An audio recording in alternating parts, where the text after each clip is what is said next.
Hello, good evening বন্ধুরা। কেমন আছেন আপনারা সবাই? আজকে সানডে স্পেশাল আমার বরের হাতে স্পেশাল বিরিয়ানি রেসিপি নিয়ে আমি চলে এলাম। প্রথমে বিরিয়ানির পাত্রটাকে গরম করে 200 ml তেল আর ঘি মিক্সড করে নিয়ে নিয়েছে।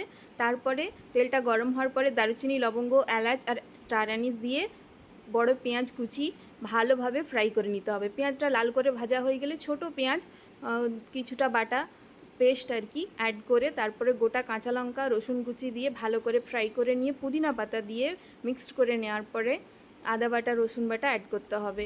তো পেঁয়াজটা ভালো ব্রাউনভাবে ভাজতে হবে। তারপরে আদা রসুন বাটা অ্যাড করার পরে এই যে মশলাটা দেখতে পাচ্ছেন, এই মশলাটা হচ্ছে ওই দারুচিনি, লবঙ্গ, স্টার অ্যানিস এগুলোই পাউডার করে নিয়ে অ্যাড করতে হবে। তারপরে টক দই 200 গ্রাম মতো টক দই অ্যাড করে চিকেনগুলোকে দিয়ে ভালোভাবে কষিয়ে নিতে হবে।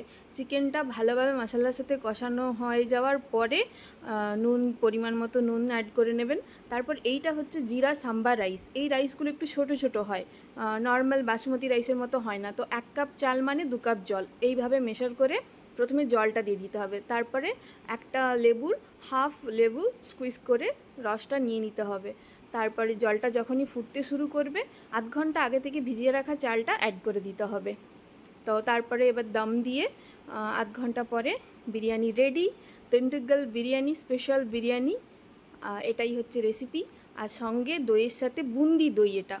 তো গরম গরম বিরিয়ানি আর বুন্দি দই ready. Thank you for watching.